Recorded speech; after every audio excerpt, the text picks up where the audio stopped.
welcome back to the A Sports Podcast. I'm your host, Ameer Hamid. Joining me today will be Mauro Cesario. How are you, buddy? I'm good. I'm very good. It's been a long time. I think it's almost 2 months to the day that we put out our last episode. We're entitled to our summer break too, you know. Yeah, like they call it the dog days of summer. So like we had to endure like nothing going on, and we don't like one thing that I think that's different from us compared to like other sports fans. We don't really love the conjuring of like fake news stories, like just to create drama and stuff, of like the hypothetical who's better, LeBron or Michael Jordan. Like there's no way of comparing two guys that aren't going to go play on a basketball court, you know what I mean? So finally, last week we had college football start. This week we had the NFL start. We're finally back. It feels so good. It's good. Opener tonight. I'm pumped. Can't wait, honestly. So the plan moving forward for our podcast is it's hopefully going to be once a week, one episode heading into the weekend that's going to preview all the upcoming games, and that's what today's going to be. And then an episode after the weekend, either Monday or Tuesday, depending on when we're available. So then we're going to recap the week, and if there's anything breaking or if we need to do an episode, we can do it during the week. So that's basically our plans moving forward. And now really on to sports. Like we've missed a lot since we've last recorded an episode. Kawhi was still a Raptor at the last time we recorded an episode. That is fair. That's correct. What else has happened? It's been a lot of baseball, so that's been from boring. an NHL standpoint, nothing has changed because no RFAs have really fallen off the board except from Aho. But I mean, most of the other sports have been pretty dull, I want to say, because we covered most of the NBA that day, aside from obviously Kawhi, who hadn't signed yet. But I mean, I think it's been a very dogged summer, the way you had put it before. Should we talk about Kawhi a little off the top? I mean, I've always... Yeah, I think we should do it. Might as well. Okay. So, it's really funny because we both said that there was no way... all three of us said that there's no way that Kawhi is going to be a Clipper with the current roster. And then everything changed that one night. Yep. It was the worst. Well, honestly, like, it would have been the worst if he had went to the Lakers. And because it was the Clippers, it wasn't that bad, to be honest. Because, like, the problem that we had last year going into the league was once DeMarcus Cousins signed with Golden State, we were just like, oh, why are we even playing the season? Like, it's over. Exactly. And the caveat is that, you know, injuries can always change a situation. Well, Exhibit A, 2019 playoffs.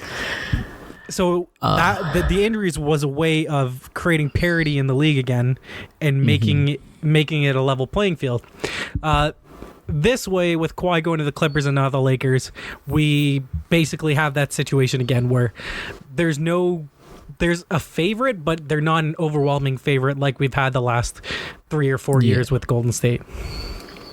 I think that plays to the point of the Lakers. Like, from a Raptors standpoint, 100% happy he did not go to the Lakers because, like you said before, with the whole Golden State thing, it makes the season not worth playing at that point. Because if he goes to the Lakers, you've got 3 out of the top 5 NBA, who you're talking to in terms of talent in the league, and then like, you know, Anthony Davis would be the 3rd best player, and yet there's times in the last couple of years where Anthony Davis has been the best player in the NBA. Exactly.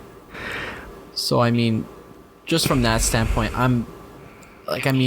Tavares just came home to Toronto. Exactly. So he's an LA guy, and he told us straight up, he's like, I wanted to go home. Exactly. So at the time, 100%, I was pissed. Yeah. Like, I wasn't. I don't even know if I was pissed. Yeah, but exactly. I think I was more just. I was just depressed. Like, yeah, just because, like, the frustration because I can't set be mad. I cannot be mad because I can't be mad either. Like obviously it hurt at the time and it was disappointing, but I don't think you can be mad at him. I was never mad at him. No. I was just pissed at the situation in front of me. And I think like Marc Gasol completely encapsulated the idea into one thought when he was like, if you could tell me that I could go play in Barcelona and make a ridiculous amount of money, I'm gonna go home and play. Like, so yeah, there's no value that, like, no matter what, he wouldn't have been totally comfortable here because it's not home, and that's okay because he didn't owe us anything after winning the title. He's the best Raptor ever. He's not the greatest Raptor ever. I think it's two different things. Yeah. He's the best. He's the greatest player to ever put on a Raptors uniform. Yes. But he's best player at the best point of his career to ever do so. Yeah. Yeah. He brought us a title, something that we could never have said ever in our lives. You could argue he's the greatest Toronto athlete ever, like in terms of like the peak of his power. Like, I don't think the city has had anyone as good as him.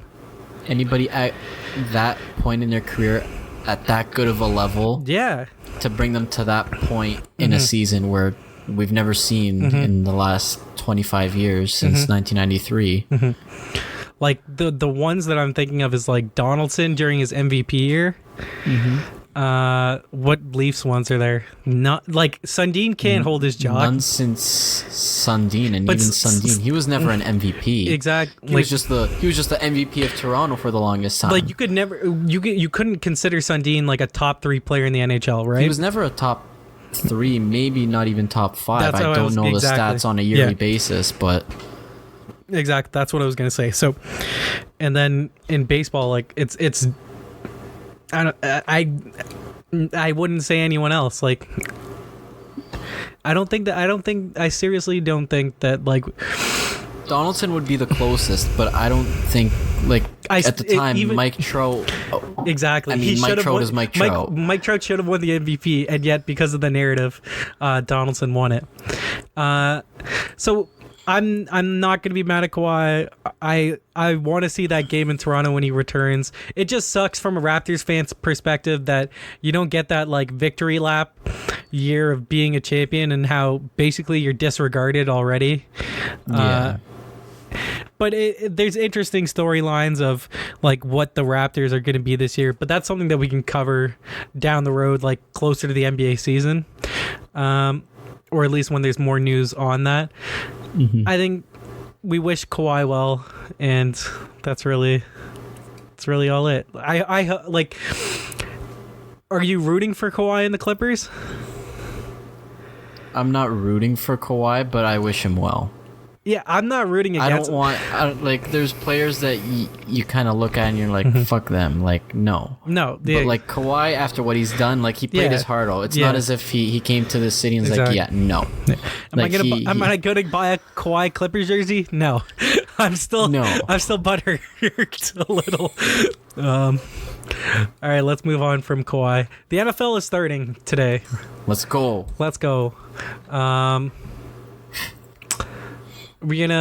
So each week we're gonna make our weekly picks of going down the schedule. We might keep a running tally throughout the season. We could. It'd be cool. We should do that. That'd be cool. Yeah. So we'll keep a running tally, but first we should start off with the divisional round, the divisional winners of who we think, or divisional predictions is a better way of. I do want to point out now that if I do take a substantial lead in our weekly picks, I will start to pick the Giants every week just to make it look a little bit more level. But that's very, very, very far-fetched thing to say. All right. Fuck the Giants. Let's start off with the AFC East. Who do you have winning the division, Mauro? AFC East. Oh, I mean, is this one even a question? I took the Pats. Yeah, so did I. Like, you think that, how old's Tom Brady? 42? 42 years young. Yeah, so you got to think, like, it's only a matter of time before Father Time catches up. But man, who the hell knows with him? He just won the Super Bowl last year in his 40s. Like, this is asinine stuff that we're seeing. They're a young team around him. The receiving core is seemingly getting better with Josh Gordon.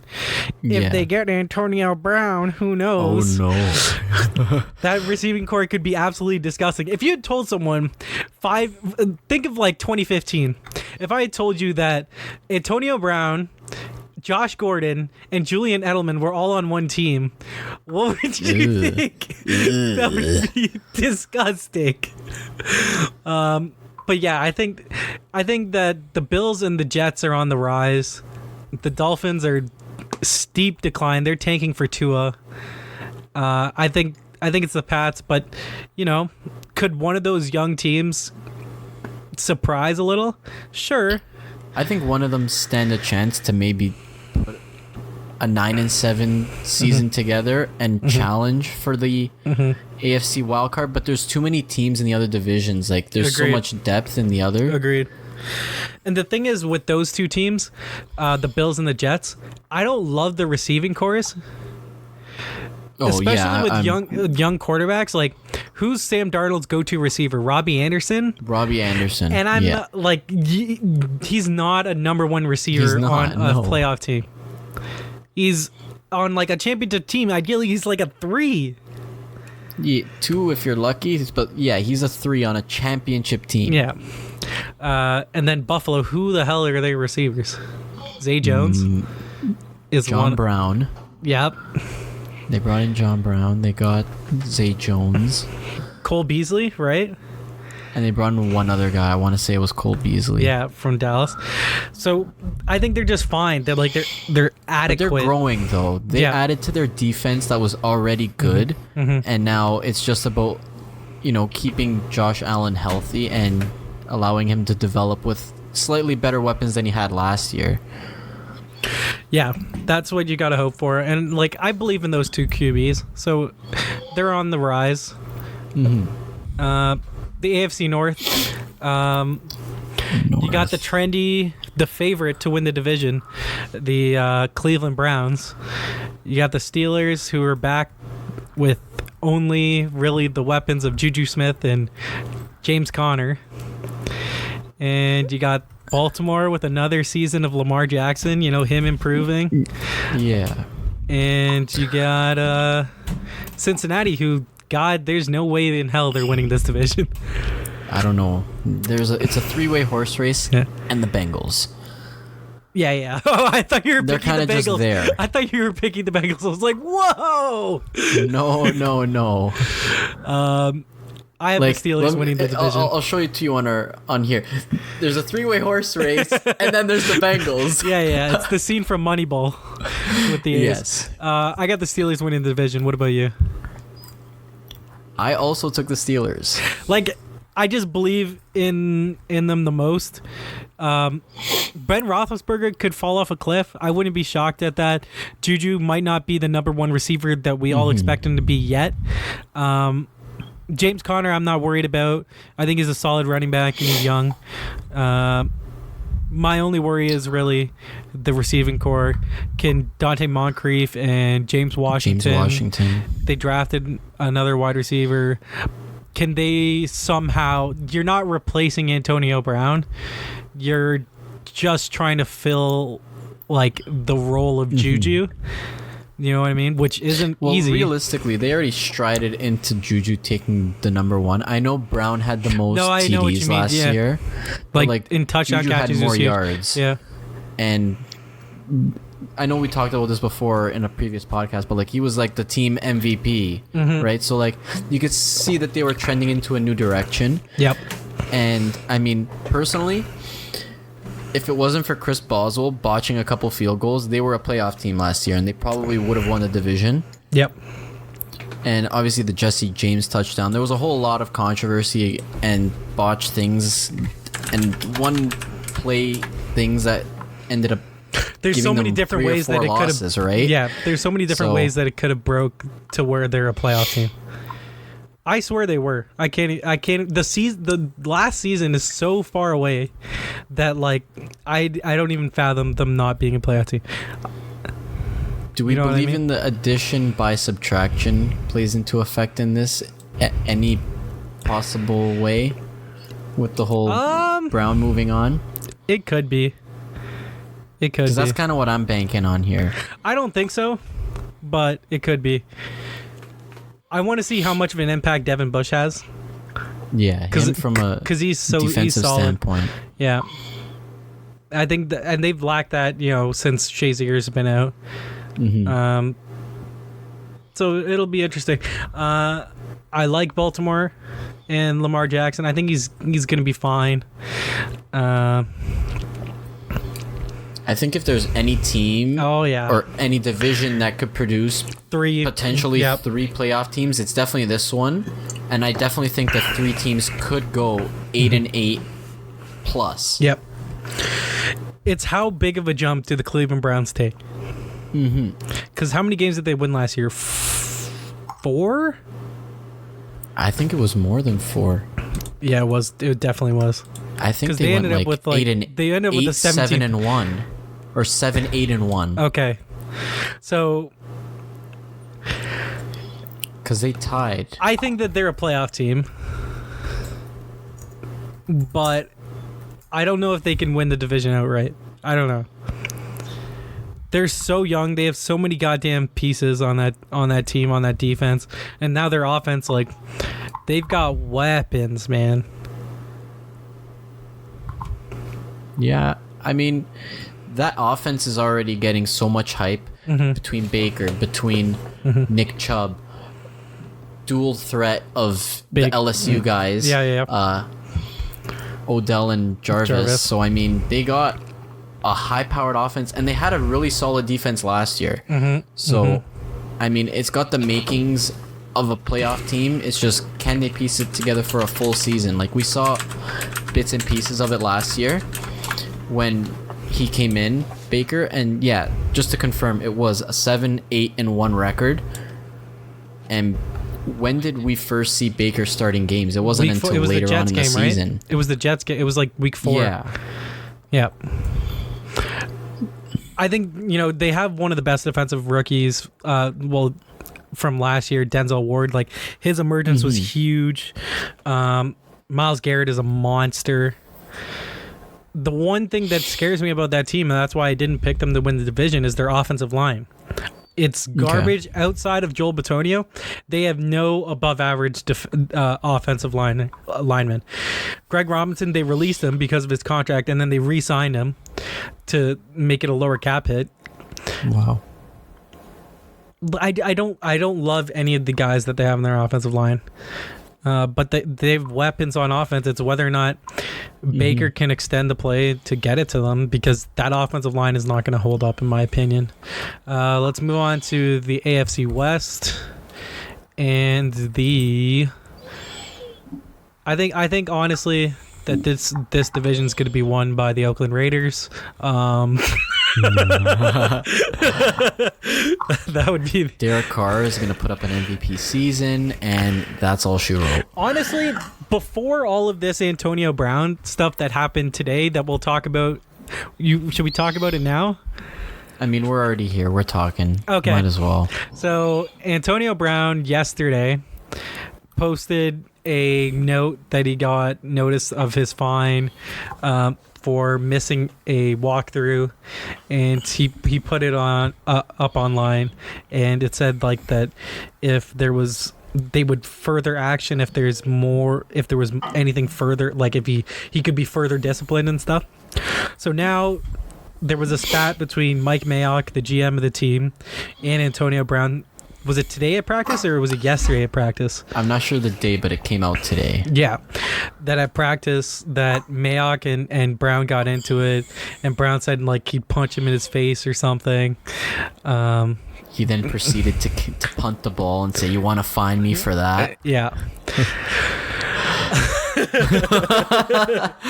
So now the Raiders are probably going to suspend Antonio, and it's a huge controversy because Antonio has $30 million guaranteed this year, and because of that, because of the suspension, it could basically void everything. Mm-hmm. So now it's a whole standstill of, oh, is this the first step in just releasing him outright and not having to pay him the money? Because that would seem like a very Raiders thing to do, seeing as they're cheap, they don't have a lot of money, and that's $30 million that's in escrow already, so they could just get it back basically. Because once you give out guaranteed money, it goes away, and like the league has it. And because when Gruden was signed to that $100 million deal, Mark Davis basically had to put the money away, and he's cash poor, right? So this could be the first step into Antonio Brown never taking a real snap for the Oakland Raiders. Yeah, that would be funny. Mm-hmm. It's from a real standpoint. To shift away from the Oakland Raiders, unless you have anything left. My real pick was the Chiefs because, I mean, it's the Chiefs. Yeah, obviously. I mean, Mahomes is going to do Mahomes things. He was the MVP last year. He's just so goddamn fun. Even when they lost Kareem Hunt last year, they still won games, and I can see that continuing. And you have Tyreek Hill, which is... massive. Which was the big question mark prior to the season. Mm-hmm. So having him for the full stretch. And you have Mecole Hardman, who's basically another version of Tyreek Hill, who's an absolute burner. So they got even more weapons on their offense now. So that'll be scary. And the defense, it's the same problem as last year, but like... They brought better. In Frank Clark, right? Tyrann Mathieu, lose Eric Berry, but he was often injured, not by his own. Well, what was it? ACL one time, and then cancer. There's not a lot of names on this defense. They love doing high-scoring games, but I like it and I trust them. All they have to do is be passable. Can they be like league average? I don't know, but I think that'll be the telltale sign of whether or not they can win the Super Bowl. Yeah. What other teams did we have in that division? The Chargers, Broncos, but I mean, I'm not sold on the Broncos. Broncos are garbage. I'm high on the Chargers making it a close race. But I just see the Chiefs edging them out in the end. Yeah, the Melvin Gordon news doesn't really concern me as much as, like, it didn't sway me whether or not to pick the Chargers, but I just don't like it. Like, it's just something that I wish that he was there. It just makes them a scarier looking team. Let's go AFC South. South. I think this is the Houston Texans to lose. To lose? Yeah. Probably to lose, but I didn't take them to win it. Oh, that reason, because I believe that they will lose it. Oh. And I took the Jaguars with Nick Foles running this new offense under his old offensive coordinator, I believe it is. Yep. I think they're going to work, 10-6, 9-7 season and edge out the Texans. I don't know, man. The Texans, like, I wish they still had Jadeveon Clowney. I really do. Well, they lost him. They lost Lamar Miller to an ACL injury. I know he wasn't a crucial part and pivotal point of their offense, but I would argue that they kind of got better with Duke Johnson and Carlos Hyde. I don't know. Yeah, I like them both. He fits the role because everybody talks about the shaky offensive line they have, and they obviously brought in Tunsil from which is huge Dolphins, but I mean, for the most part, it's considered a pretty weak offensive line, and having a guy like Duke Johnson as a pass catcher could really help, alleviate some of the pressure Watson might be under. For sure. But like you look at their offensive line now, You got a second round pick at center, Nick Martin, who's Zach Martin's brother. They drafted a first round pick, Titus Howard at guard, and then you got Tunsil. Like, they're rebuilding that offensive line, and they've got to do it with second round and third round picks now because your next two first round picks are going to the Dolphins for Tunsil.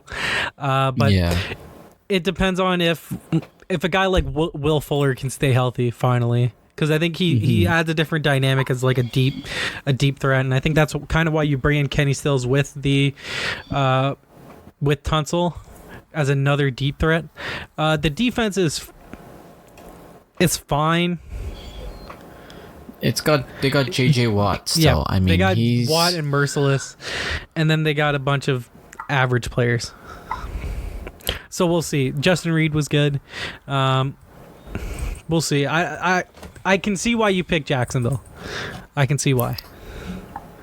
They got a solid defense, and I know Fournette's kind of a Band-Aid per se in terms of that hamstring or leg, whichever, whatever it was. He hasn't remained healthy, but if they can keep him on the field and get that offense going through the air, which we haven't really seen under Blake Bortles.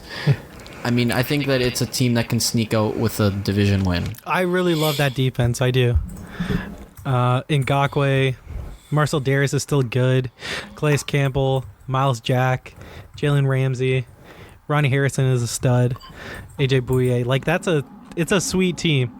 Like realistically, this wouldn't really be a conversation, or at least it would be a lot more of a clear-cut winner if you didn't have Andrew Luck retire on us. Absolutely. That was it was a stunner when it happened because I was watching Miami and Florida, and then on the bottom of the ticker it's like Andrew Luck has informed the Colts that he's retiring. I was like, what?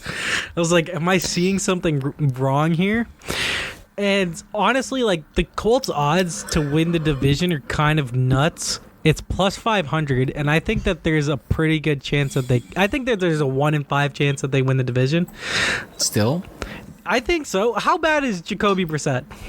I don't think he's that bad. Yeah, and they have a good offensive line now. Yeah. T.Y. Hilton, Devin Funchess, Paris Campbell, and they got a good defense. They could. It was an easy pick, honestly. If Andrew Luck didn't retire, Andrew Luck was healthy, absolutely. I don't know if it'd be easy. I think it would be. It'd be pick your easier than picking Jacksonville. A lot easier. It would have been a 3-team race. Me. Yeah. Yeah. And now it's a 2 or a 1. And then Tennessee. Who knows? Like, I'm not really sold on Tennessee. I know they made the playoffs last year, did they not? Did they? Mariota threw the pass and caught a pass. Was it to make the playoffs? They made the playoffs? I want to say they did. I'll look it up. I got it.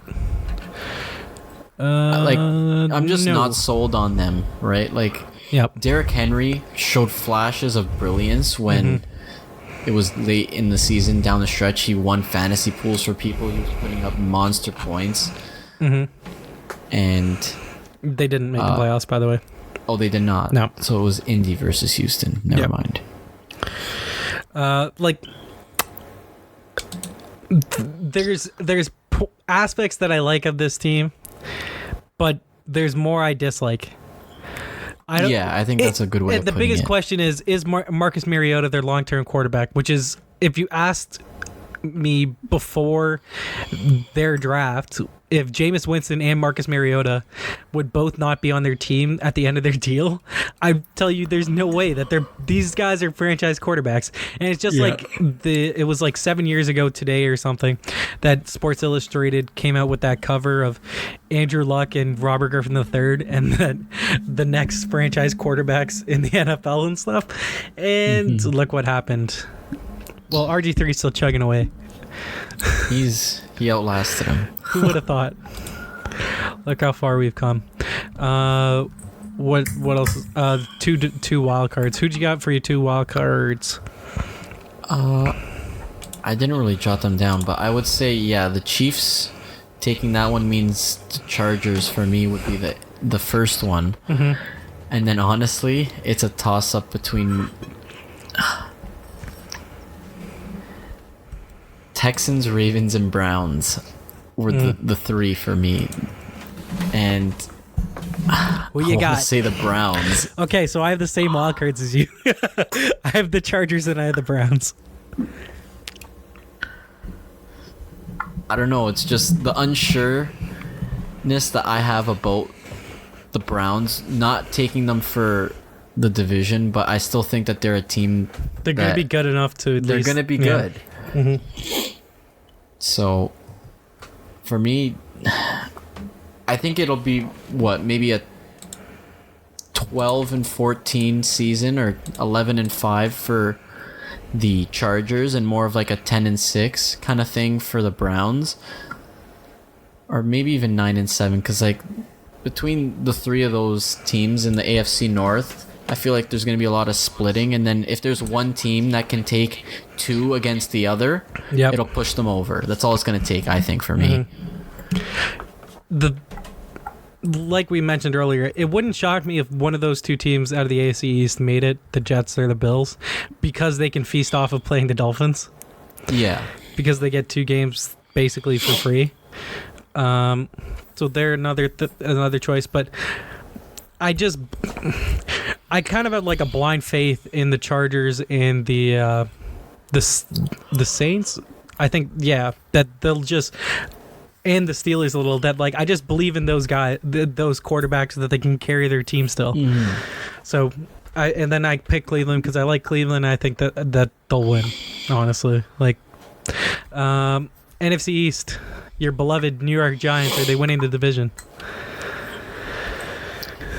Maybe. Shut the fuck up. No. At plus 1,100. No, they are not winning the division. I took the Eagles. Okay.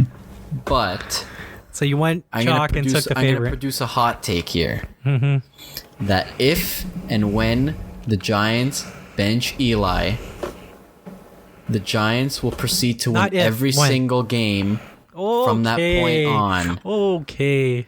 So whether it's week 14... Who's he throwing to? He's going to throw to... At the time he finally gets his playing time in week 14... They'll win week 15, 16, and 17. Oh, man. I disagree with you. And from that point on, they're going to be like a 5-11 team. Who's their head coach? Pat Shurmur. Oh, that doesn't that inspire you? Is it his first year? It's not his first year, is it? It's his second or third year. Okay. I think Eli's going to play like 3 or 4 games and then get benched on it. Like that's what I think. I have the Dallas Cowboys winning the division. Really? I do. I kind of believe that it's like now or never for Dallas. And like basically the whole reason why they paid Zeke is Jerry Jones is in a race against time. He needs a winner before he croaks, and he doesn't want to be the one that prevents them from winning a title. And he knows that they have the best chance of them winning is with Zeke Elliott.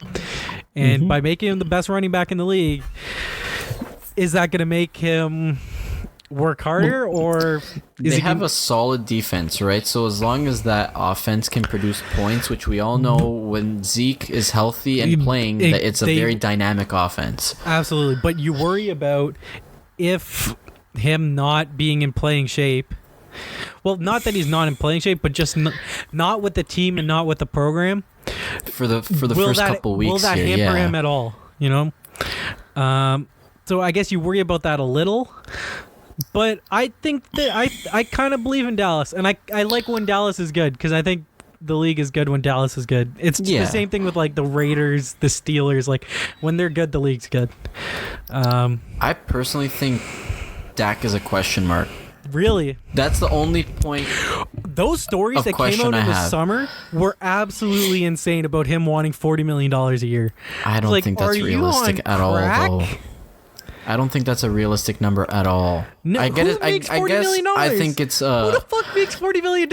No one. Nobody makes $40 million. Oh my! But I think you got to start high and work your way down. Like, the reason why Dak is so polarizing is that he's a game manager and he's young. But that doesn't mean you go out and pay a guy like Aaron Rodgers or whatever Patrick Mahomes is going to make, whose skill set is more similar beyond. to Alex Smith than it is to Aaron Rodgers and Patrick Mahomes. You know what I mean? Like, yeah. It's Dak Prescott. All right, here's an analogy. You had Ezekiel Elliott and Melvin Gordon sitting out. Those are two running backs that are... Is Melvin Gordon top 10? Sure. Yeah, I'd say so. Okay. But he's not elite of the elite. Like we see in like fantasy drafts, let's use that for an example. Yeah. There's 4 elite running backs. Correct. Saquon, Christian McCaffrey, Alvin Kamara, and Zeke. And then everyone else.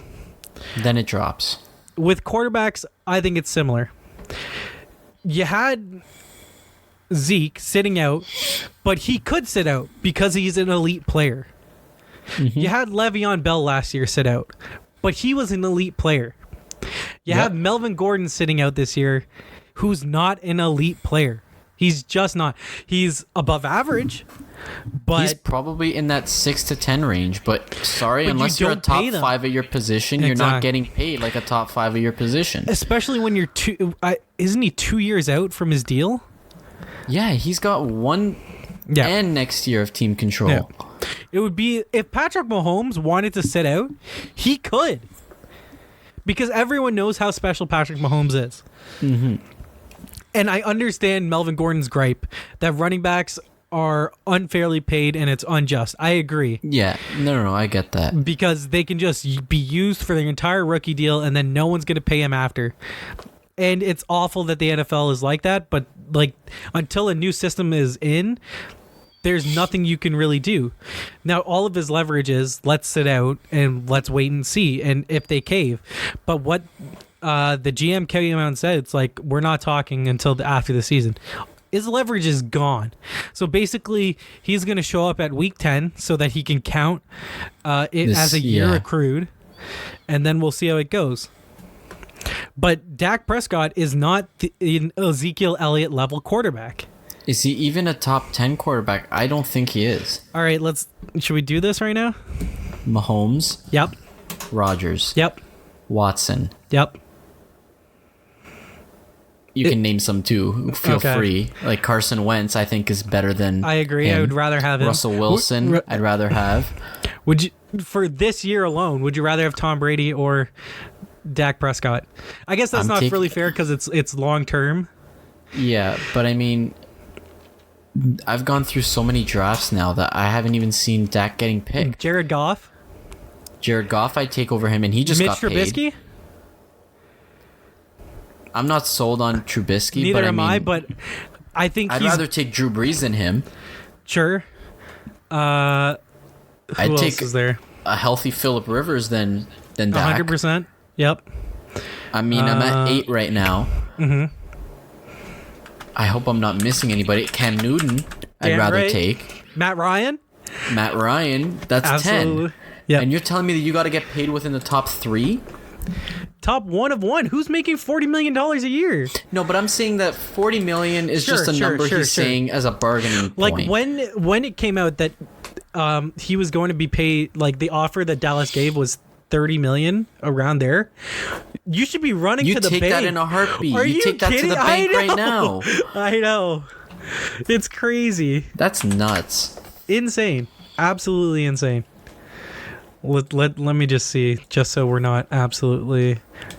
Baker is better than Dak Prescott. I'd rather take Baker Mayfield. 100%. And I mean, for this year, I would probably rather Brady. Hell, this is going to sound stupid as hell, but I'd rather take Daniel Jones. All right, relax. Yeah, I know. Not of what he's shown. Yeah, like I'm just not in love with the idea of paying him that much. Let me talk about the next division here. Who was it? So I had the Cowboys, you had the Eagles. NFC North, who do you got? Right now the Bears and Packers are playing, and I assume that you don't have I didn't the even Vikings. look at the score yet. But who do you got? NFC North, yeah. I took the Bears. I also took the Bears. I did. I believe in them. They got great defense, and eventually Mitch Trubisky is going to become their franchise quarterback. It's just a matter of allowing him to develop. I just believe in that defense so much that I have them winning this week, so we'll see how it goes. Who do you got in the West? Rams? Yeah, I don't think that's a big shocker. No. South? NFC South. I took the Saints. And I took the Saints because they're safe, but I think Carolina's in that division, correct? They'll make it close. I think they're the Falcons in a better are spot intriguing last also. year. The Falcons are intriguing also, but I mean, it's so safe to take the Saints. This one's always a close division race. I feel like it can be three teams that are, again, 8-8 or above when they're all healthy and playing well. There was that thing with the NFC West that basically no team has won it every year or something, or was it the South? It might have been the South. The South being that no team Saints. has won it back to back basically. That it always shuffles. Yeah. Who do you have for your wild cards? I don't know if you did them, but I had the. I didn't do wild cards. I had the Packers and Eagles. I'm gonna take the Cowboys as my other one because I didn't take them for the division. Yep. I want to say the Panthers. It's not a bad pick. The Cam shoulder thing is a little worrisome. I don't love it. I don't hate it either, but it's not making me not want to pick them. The Falcons are still intriguing. Who knows? Kirk Cousins and the Vikings. I mean, yeah, There's I feel like if Dalvin Cook is healthy, that they're a team that could possibly make a run for the money. Agreed. If he turns in like a Todd Gurley season from last year during the regular season, then it's possible.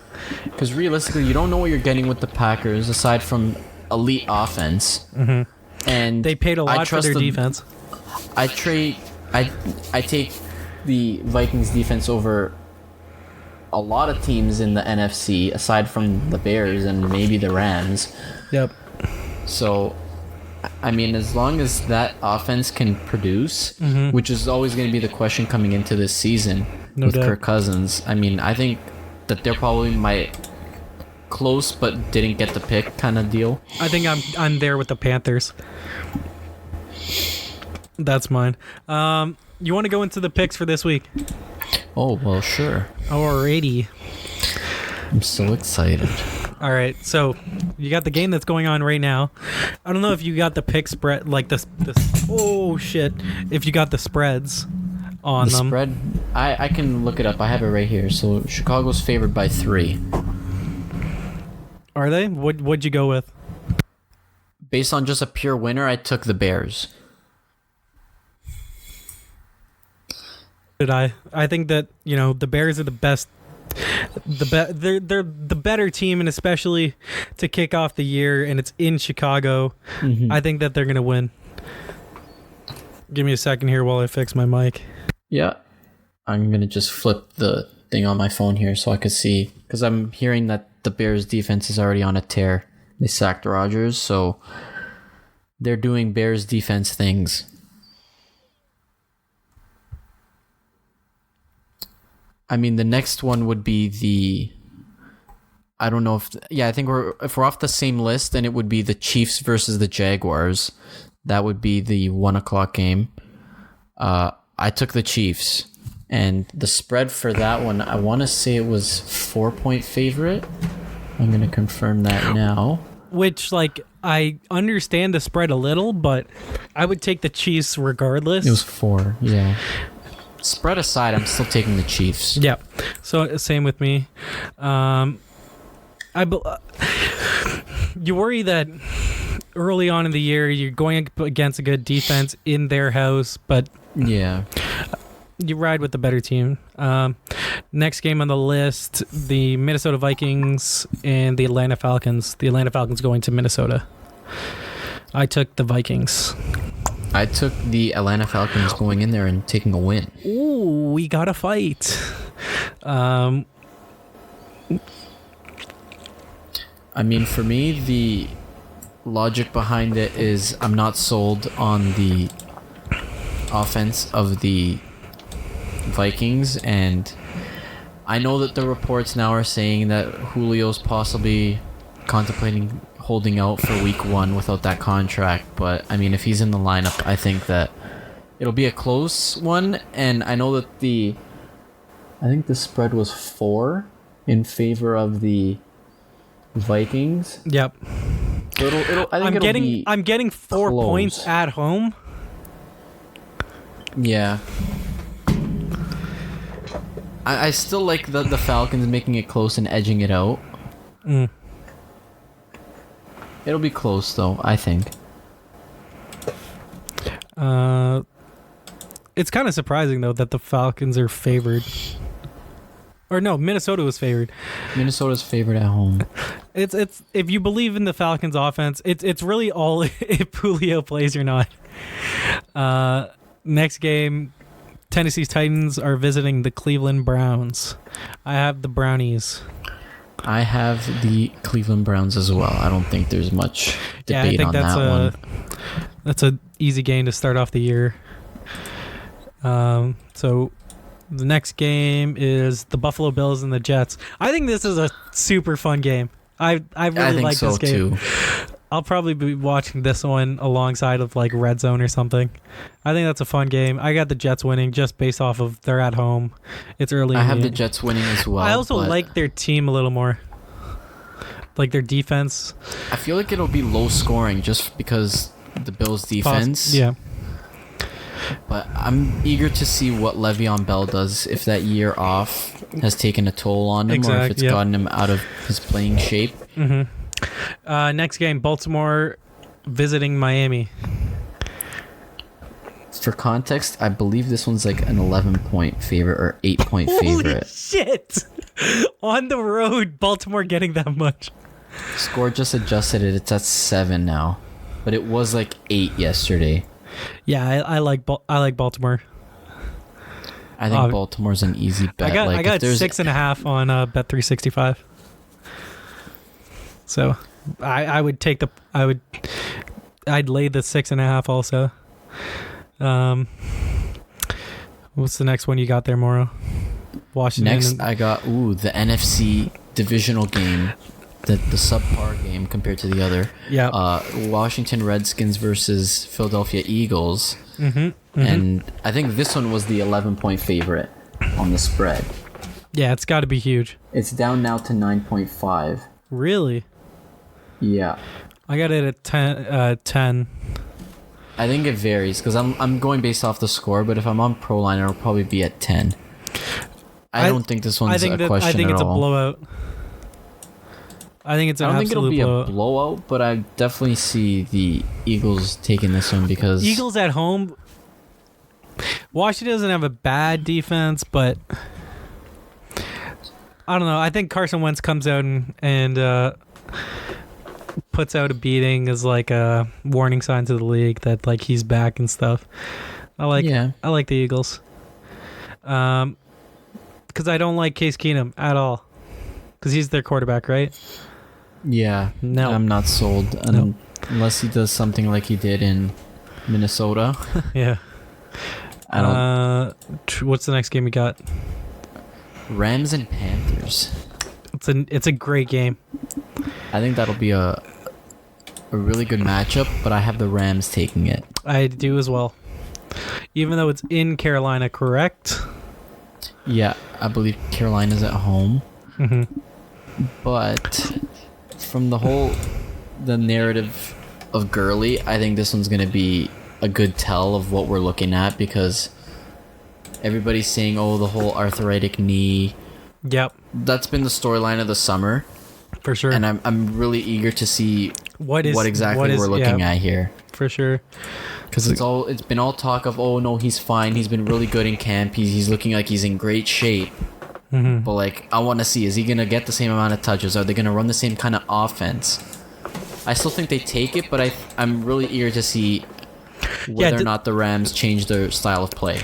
Because all of last year was dependent on Gurley. So I'm interested, can Jared Goff replicate his season also? And then if he can't, if Gurley's not what he was, then there's even more on Goff's shoulders. And I don't know if he can necessarily do that, even though he's got his new deal and everything. But that one we will see. Next game, Colts at the Chargers. I got the Chargers winning that one, even though there will probably be more Colts fans than there will Chargers fans. I got the Chargers taking this one again.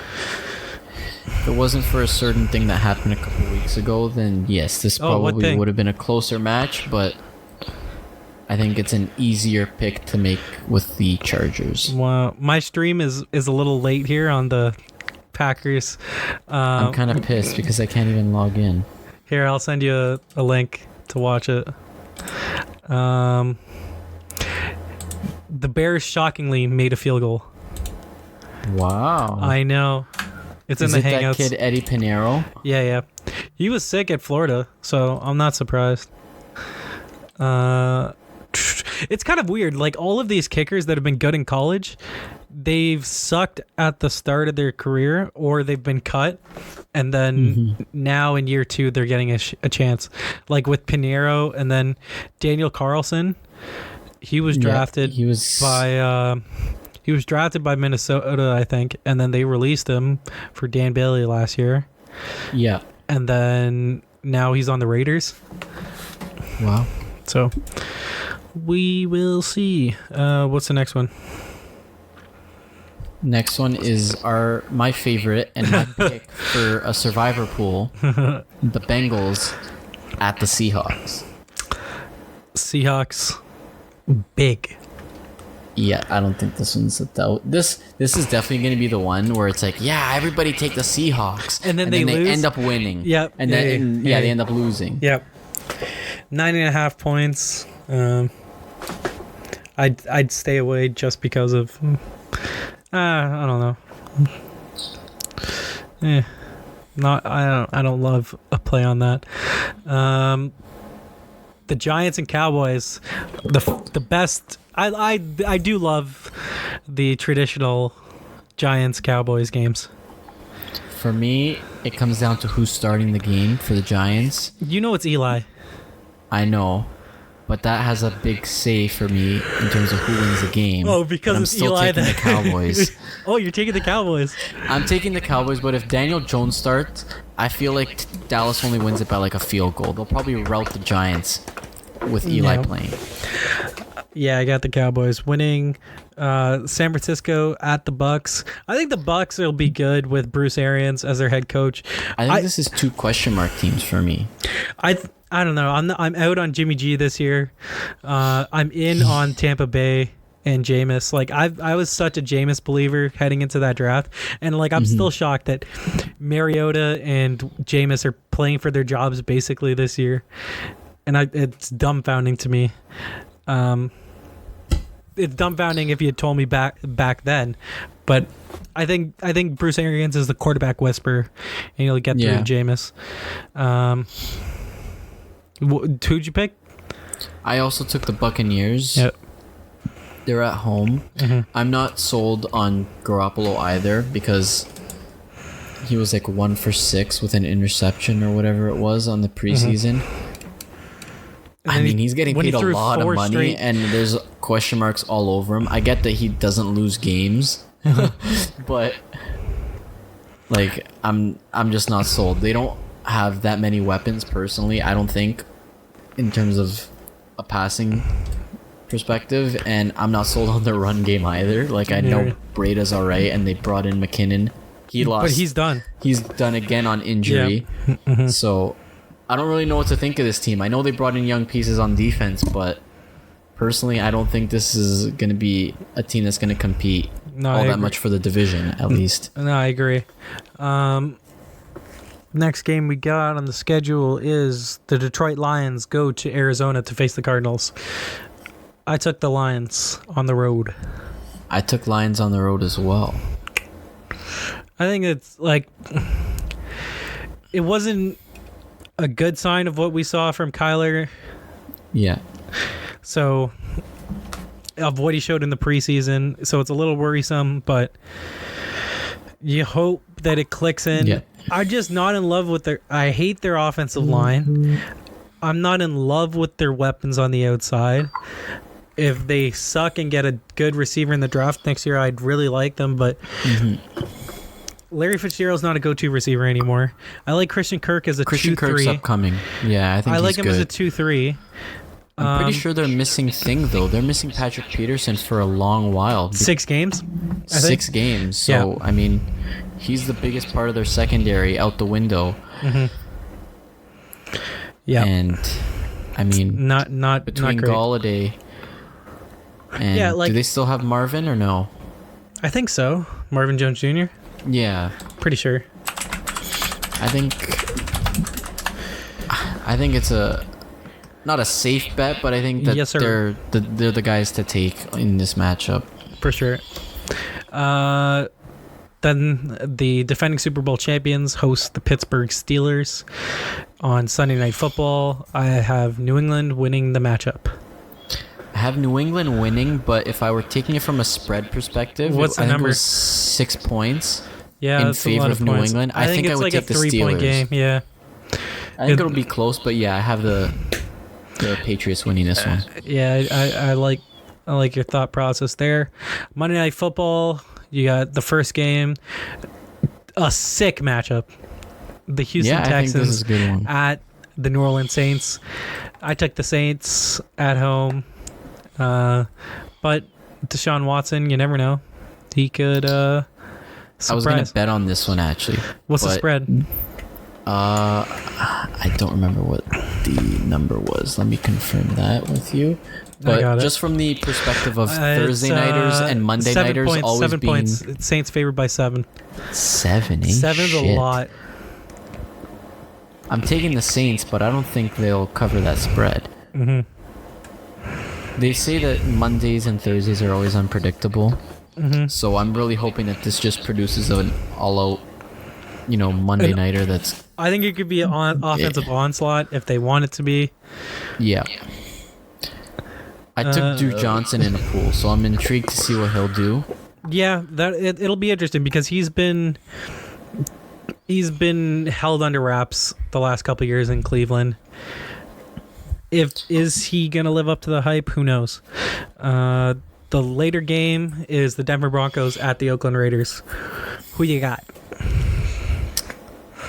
Honestly, I don't want to take either of these teams, but I'm taking the Broncos. Same here. Like I'll probably pick against the Raiders every game this season. I don't love the Antonio Brown news. I really hate it. If he's playing, then I would have probably picked him, but he's not, and I'm not. I can't put money. I can't do it. The Raiders are getting 2 points at home, so Denver favored by 2. Realistically, it's not that I like the Broncos. It's just that I hate the Broncos. Here's my thought process. They went from having Case Keenum, who was a mediocre guy, to below average, to now Joe Flacco, who would always mediocre put up a 9-7 or 8-8 season, and I think this is just going to be the status quo. The Ravens would put up a 9-7 year despite Joe Flacco. Exactly, and I think this is going to be a defensive team of the Denver Broncos putting up a 9-7 or 8-8 season despite Joe Flacco. Sure, yeah, I don't. And I'm taking them just because I don't trust the Raiders at all. Yep, agreed. So that's the schedule on week 1. Is there anything else we want to cover today on the podcast? I think we got everything. Yeah. Unless you have anything, feel free. I'm always open to... No, I'm good. we will probably be back tomorrow with a podcast, and it'll be on more newsy stuff across all sports. We'll talk about the Thursday night game and anything else that really happens with the Antonio Brown news. So until next time, we'll see you guys. Peace.